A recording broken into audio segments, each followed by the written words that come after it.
இன்னைக்கு வீடியோவில் டிஃப்ரெண்டான கிரேவி ரெசிபி தான் பார்க்க போகிறோம். இது வந்து ஒயிட் ரைஸ், இட்லி, தோசை, இடியாப்பம், பூரி, சப்பாத்தி எல்லாத்துக்குமே ரொம்ப ரொம்ப மேட்சாக இருக்கும். செய்கிறது ரொம்ப ஈஸி. வாங்க இது எப்படி செய்யலாங்கிறத பார்க்கலாம். அதுக்கு முன்னால் நம்ம சேனலில் இது வரைக்கும் சப்ஸ்கிரைப் பண்ணலன்னா சப்ஸ்கிரைப் பண்ணிக்கோங்க. கூடவே வர பெல் சிம்லையும் கிளிக் பண்ணி ஆளுங்கிற ஆப்ஷனை ப்ரெஸ் பண்ணி வச்சுக்கோங்க. ரொம்ப ஈஸியாக செய்யக்கூடிய இந்த gravy recipe idli, chapati, puri, idiyappam, white rice எல்லாத்துக்குமே ரொம்ப சூப்பராக இருக்கும். கண்டிப்பாக ஒரு வாட்டி ட்ரை பண்ணி பார்த்துட்டு உங்கள் ஃபீட்பேக்ஸை கமெண்ட் பாக்ஸில் சொல்லுங்கள். வணக்கம், என் பேர் Jayapal Raju. Welcome to Mettur multicraft channel. First இந்த ரெசிபி பண்ணுறதுக்கு ஒரு பவுல் நிறைய நான் வந்து மீல் மேக்கர் எடுத்திருக்கேன். மீல் மேக்கர் வந்து நான் வந்து 2 கப் அளவுக்கு எடுக்கிறேன். இப்போ இதை வந்து நம்ம தண்ணி ஊற்றி நல்லா ஊற வச்சிடலாம். நான் வந்து நார்மல் வாட்டர் தான் சேர்க்குறேன். நான் எடுத்துருக்கிறது வந்து சின்ன சைஸ் தான் எடுத்துருக்கிறேன். நீங்கள் பெரிய சைஸ் கூட எடுத்துக்கலாம். இப்போ இது நல்லா ஊறி வரட்டும். அடுத்ததாக ஒரு சின்ன பவுல் எடுத்துக்கலாம். இதில் 1 ஸ்பூன் அளவுக்கு கசகசா சேர்த்துக்கலாம். இது கூடவே 4-5 முந்திரி பருப்பு நான் 2ஆக உடச்சி வச்சுருக்கேன். இதையும் சேர்த்துக்கலாம். இது கொஞ்சமாக தண்ணி ஊற்றி ஊற வச்சுக்கலாம். உங்கள்கிட்ட கசகசா முந்திரி பருப்பு இல்லை அப்படின்னா பொட்டுக்கல்ல கூட நம்ம சேர்த்து செஞ்சுக்கலாம். 2 ஸ்பூன் அளவுக்கு சேர்த்துக்கணும். இப்போ வந்து நம்ம இதை ஆப்ஷன் தான், இதை ஊற வச்சிடலாம். இதுவும் ஒரு பக்கம் ஊறிட்டு இருக்கட்டும். இப்போ ஒரு கடாயில் 1 ஸ்பூன் அளவுக்கு எண்ணெய் சேர்த்துக்கலாம். இப்போ எண்ணெய் சூடாயிடுச்சு. இப்போ இதில் 3 மீடியம் சைஸ் வெங்காயத்தை நீள் வாக்கில் கட் பண்ணியிருக்கேன், அதை சேர்த்துட்றேன். நல்லா இந்த ஹை ஃப்ளேம்லேயே வச்சு இது நல்லா கோல்டன் ப்ரௌன் கலர் வர வரைக்கும் இதை நல்லா வதக்கி எடுக்கணும். இப்போ வெங்காயம் பார்த்திங்கன்னா லைட்டாக கோல்டன் ப்ரௌன் கலர் வர ஆரம்பிச்சிருச்சு. இந்த அளவுக்கு வதங்கினா போதும். இது கூட நாம் 3 மீடியம் சைஸ் தக்காளி வச்சுருக்கோம், அதையும் சேர்த்துடலாம். தக்காளி நல்லா வெந்து சாஃப்டாக வரணும். நம்ம வந்து இது வரைக்கும் நம்ம வந்து 3 மீடியம் சைஸ் வெங்காயம் சேர்த்துருக்கோம், 3 மீடியம் சைஸ் தக்காளி சேர்த்துருக்கோம். நீங்கள் பெரிய தக்காளி பெரிய வெங்காயமாக இருந்தால் 2 சேர்த்துக்கலாம். இப்போ நல்லா தக்காளி நல்லா வெந்து சாஃப்டாகும். அது வரைக்கும் நம்ம ஸ்டவ்வை வந்து நல்லா மீடியம் ஃப்ளேம்லேயே வச்சு நம்ம இதை வதக்கி எடுத்துக்கலாம். இப்போ இது கூடயே பார்த்தீங்கன்னா 4-5 பல் பூண்டு, ஒரு சின்ன துண்டு இஞ்சி வச்சுருக்கேன். இதையும் சேர்த்து தக்காளியோடையும் நல்லா வதக்கி எடுத்துக்கலாம். இது கொஞ்சமாக நம்ம சால்ட்டு சேர்த்து வதக்கலாம். அப்போ நல்லா தக்காளி ஈஸியாக நல்லா சாஃப்டாக வதங்கி வரும் குயிக்காக.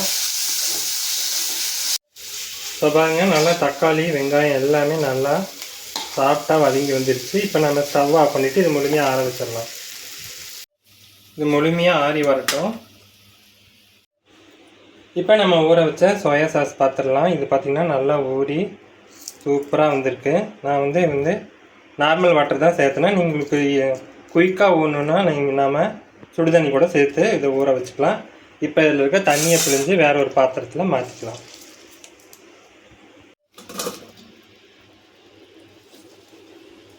இப்போ நான் அடுப்பில் ஒரு கடாய் வச்சுருக்கேன். இதில் 1 ஸ்பூன் அளவுக்கு எண்ணெய் சேர்த்துக்கலாம். இப்போ இது கூடவே கொஞ்சமாக மஞ்சள் தூள் சேர்த்துக்கலாம். கொஞ்சமாக உப்பும் சேர்த்துட்டு நம்ம ஏற்கனவே தண்ணி புழிஞ்சு வச்ச சோயா சாஸ் இதில் சேர்த்துக்கலாம். சேர்த்துட்டு இதை நல்லா கலந்து விட்டுடலாம். தண்ணியெல்லாம் நல்லா சுண்டி நல்லா இது கொஞ்சம் சைஸ் சின்னதாகணும். அது வரைக்கும் நம்ம இதை மீடியம் ஃப்ளேம்லேயே வச்சு நல்லா கலந்து கொடுக்கலாம். இப்போ பாருங்கள், நான் ஒரு 3 நிமிஷமாக நல்லா மீடியம் ஃப்ளேம்லேயே இதை நல்லா கலந்து கொடுத்துட்டே இருந்தேன். சைஸும் சின்னதாகிடுச்சு. இதில் உள்ள ஈரப்பதமும் போய் சைஸ் சின்னதாகி வந்துடுச்சு. இப்போ நம்ம இதை வேறு ஒரு பாத்திரத்தில் மாற்றி எடுத்து வச்சுக்கலாம். நம்ம ஏற்கனவே வதக்கின வெங்காயம், தக்காளி, வெள்ளைப்பூண்டு, இஞ்சி இது எல்லாத்தையுமே மிக்ஸி ஜாரில் சேர்த்துக்கலாம். இப்போ இது கூடவே 1/2 ஸ்பூன் சீரகம் சேர்த்துக்கலாம், 1/2 ஸ்பூன் மிளகு சேர்த்துக்கலாம். இது கூடவே 1/2 ஸ்பூன் அளவுக்கு நாம் மல்லித்தூள் சேர்த்துக்கலாம்.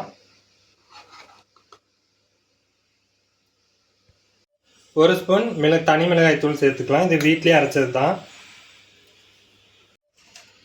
இப்போ இதில் கொஞ்சமாக தண்ணி சேர்த்து நாம் இது நல்லா ஃபைன் பேஸ்ட்டாக அரைச்சி எடுத்துகிட்டு வந்துடலாம்.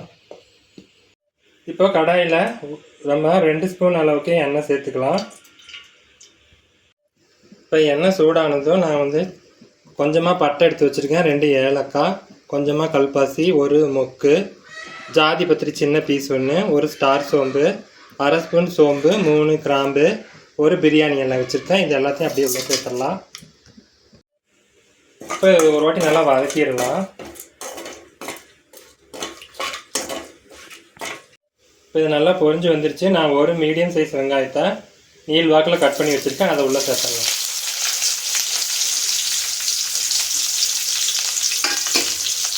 சேர்த்துட்டு இதை நல்லா வதக்கி விட்டுடலாம். இது கூட 2 பச்சை மிளகாய் வந்து 2ஆக கட் பண்ணி நீள் வாக்கில் கட் பண்ணி வச்சுருக்கேன். அதையும் உள்ளே சேர்த்து இதை நல்லா வதக்கிக்கலாம். இப்போ பார்த்திங்கன்னா வெங்காயம் நல்லா ஓரளவுக்கு வதங்கி வந்துருச்சு. இப்போ இந்த ஸ்டேஜில் நாம் ஸ்டவ் வந்து சிம் பண்ணிவிட்டு அரைச்ச மசாலாவை உள்ளே சேர்த்துடலாம்.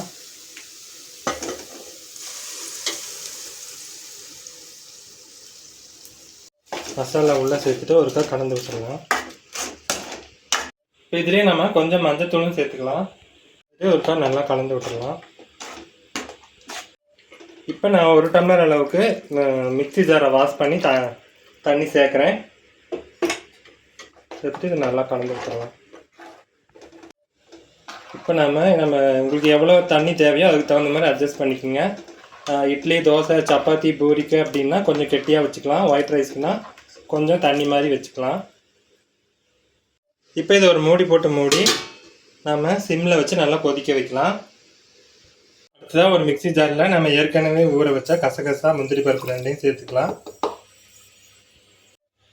கூட வந்து 2 பத்து தேங்காய் பால் வச்சுருக்கேன். தேங்காய் பாலையும் உள்ளே சேர்த்துட்டு இதை நல்லா அரைச்சி எடுத்துக்கலாம். ஒரு 3 நிமிஷம் ஆயிடுச்சு. ஓப்பன் பண்ணி பார்க்கலாம்.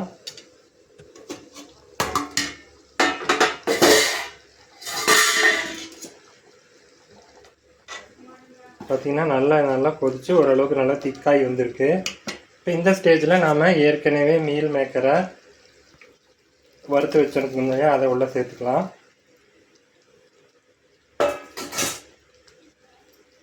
சேர்த்துட்டு இதை நல்லா கலந்து விட்டுடலாம். நம்ம ஏற்கனவே அரைச்ச தேங்காய், முந்திரி, கசகசா இதையும் உள்ளே சேர்த்துடலாம். இப்போ இதை மிக்ஸி அலம்பி கொஞ்சம் தண்ணியும் ஊற்றிக்கலாம். இது ஒருக்கா கலந்து விட்டுடலாம். இப்போ இதுக்கு தேவையான அளவு உப்பு சேர்த்துட்டு ஒருக்கா கலந்துக்கலாம். இப்போவே நம்ம உப்பு, காரம் எல்லாம் செக் பண்ணிக்கலாம். நமக்கு தேவையானதாக போட்டுக்கலாம்.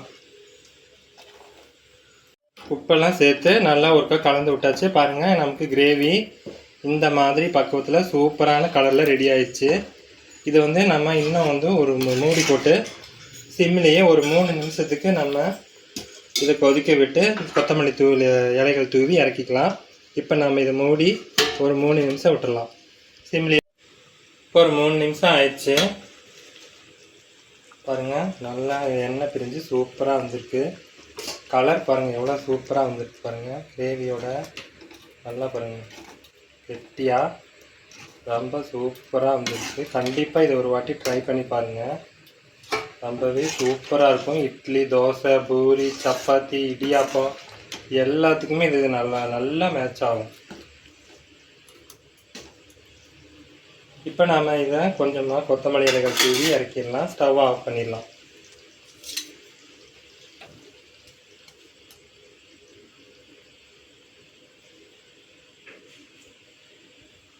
கொத்தமல்லி இலைகள் தூவி வச்சு இதை நல்லா ஒருக்கா கலந்து விட்டுடலாம்.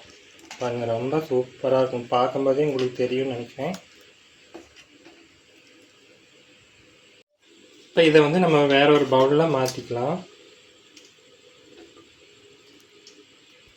அவ்வளோதாங்க. நம்ம இட்லி, தோசை, பூரி, சப்பாத்திக்கு எதுக்குனாலுமே இந்த கிரேவி ரொம்ப சூப்பராக இருக்கும். செய்யறது ரொம்ப ஈஸி தான். கண்டிப்பாக ஒரு வாட்டி ட்ரை பண்ணி பார்த்துட்டு உங்கள் ஃபீட்பேக்ஸை கமெண்ட் பாக்ஸில் சொல்லுங்கள். இந்த வீடியோ பிடிச்சிருந்தா லைக் பண்ணி, ஷேர் பண்ணி, கமெண்ட் பண்ணுங்கள். இது வரைக்கும் நம்ம சேனலை சப்ஸ்கிரைப் பண்ணாதவங்க சப்ஸ்கிரைப் பண்ணிக்கோங்க. மீண்டும் அடுத்த வீடியோவில் சந்திக்கலாம். நன்றி. அது வரைக்கும் ரசித்து சமைங்க, ருசித்து சாப்பிடுங்க. நன்றி.